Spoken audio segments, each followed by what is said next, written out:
Yo, what's up, guys? We're going to do a quick one here. Lots of comments, lots of messages coming our way. Kevin Lee is in the media. Let's get out there. I like Kevin Lee. I think he's a beast. I do think he is a world-class caliber fighter. That being said, should Kevin Lee have been allowed to fight? And it's not just Kevin Lee. He's just the most famous of those who have missed weight recently.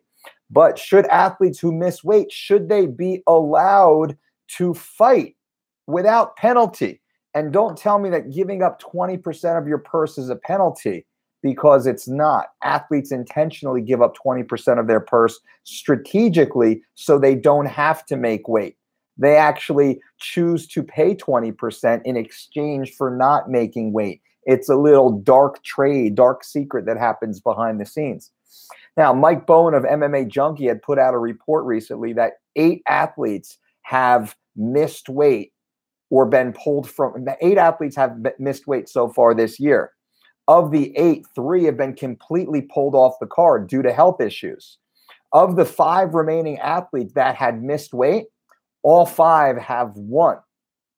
That means every athlete who missed weight and was not medically unfit, they've won. Think about that for a second.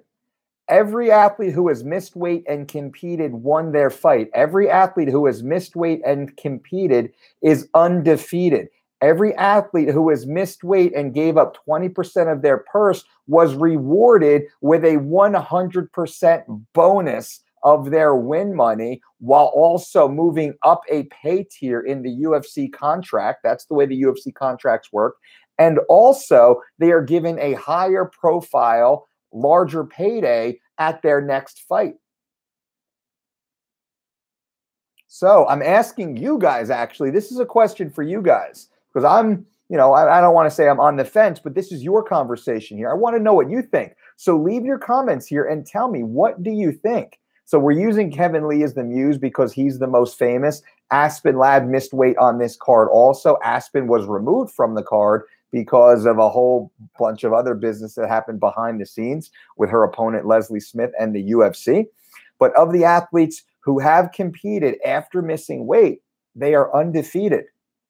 Now, you as an opponent, and put yourself in the opponent's shoes, you bust your ass, you do everything right, you suffer and suck yourself down to the weight class that you're supposed to. You make weight, you fulfill your contractual obligation, and you look across the stage and you see your opponent sitting there without death face, without suffering. Your opponent likely went to bed, woke up the next day, and didn't do dick, didn't do anything, didn't go as far as you went, didn't fulfill their end of the obligation of the agreement that you had come up with. They did not fulfill that. You're looking across at them, knowing that they have an advantage, knowing they didn't do what you had done to get down to the weight class limit. Now, as you're looking at that person, that opponent, are you going to take that fight?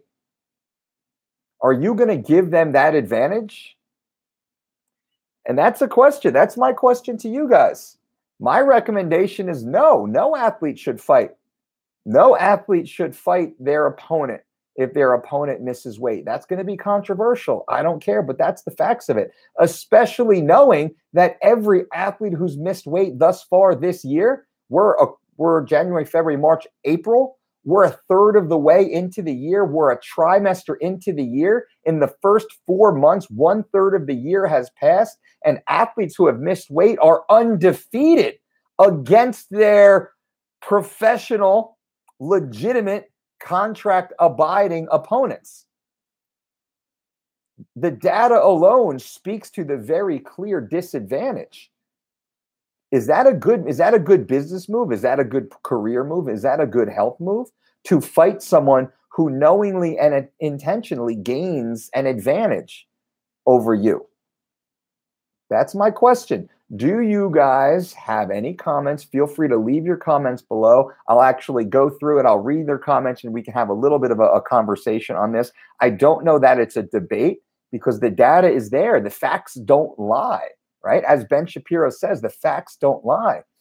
James says, I think it should be up to the fighters to accept the fight. Of course, the fighters will have lots of incentive to take the fight. They've been training, they have peer pressure, pride, money, etc. And this is another good point. James, thank you. There's a responsibility of the managers, and I'm going to try and get some of these managers onto the Mike Dolce Show podcast to have a deeper discussion. What do the managers do to ensure the health and safety of their athletes? Do the managers put a clause into the contract of the athlete, of their athlete, that if the opponent misses weight, then the athlete will get paid whether they compete or not? Is there a bonus structure built in outside of what compensation the commission deems appropriate for the missed weight opponent to give, which is typically 20%? Some commissions, it's only 10%. Some commissions, it's as high as 30%. But what has the manager done to ensure the safety of their athlete, to ensure the professional integrity of that contract? I don't know that, because I haven't seen any language in any contract as of yet that a manager has successfully put in this language. I haven't seen it, and I wonder why. And maybe the athletes or the managers can let me know. But if you say it's going to be up to the athlete's always going to say yes, because the athlete's going to get called a pussy, and the athlete's going to think they're a pussy. And I use that term intentionally because that's the accusation that's going to get thrown at them, and it's all over social media. For the athletes who don't compete, their opponent comes in 1, 3, 5 pounds over. If the honorable athlete doesn't accept the fight, they're going to get ridiculed, and there's peer pressure on that. Plus, these athletes, they're warriors, man. The athletes, they're going to fight. They're going to fight. They're going to fight with broken legs and hands and fucked up heads already and faces and injuries. They're going to fight anyway. These athletes, they're crazy to be doing this anyway. So they're going to fight. Fuck yeah, fuck him, I'll take the fight, blah, blah, blah. But the stats show, the data shows 100% of the time thus far this year, the athlete who missed weight wins. It's a clear advantage. It's a clear-cut advantage. These athletes are strategically missing weight on purpose. I know that's a fucking fact because I've seen these conversations. I've had many of these conversations with other athletes, other coaches, members of the organization, even commission members are aware of it. This is a fact. Insiders know it's a fucking fact. It's a truth. They pull up. Usually it's within 3 pounds. It's the 3 pound rule. You get within 3 pounds, you're close enough. The fight most likely will go on. If you're heavier than 3 pounds, then maybe the fight might get canceled. The athlete's going to ask you to cut a little bit more.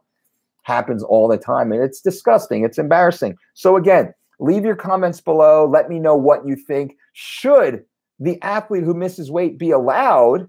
And if so, what penalty, what punishment should they receive?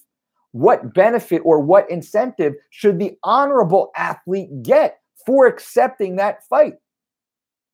Should they get guaranteed win money? Should they get guaranteed bump into the next tier of their contract maybe by the organization?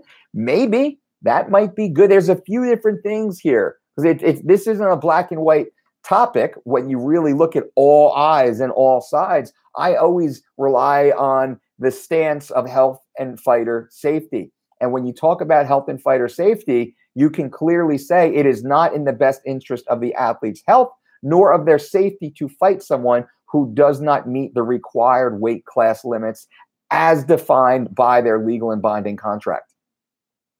I mean, right? That's business 101. They did not meet their contractual obligations. Therefore, breach of contract, contract void, move on.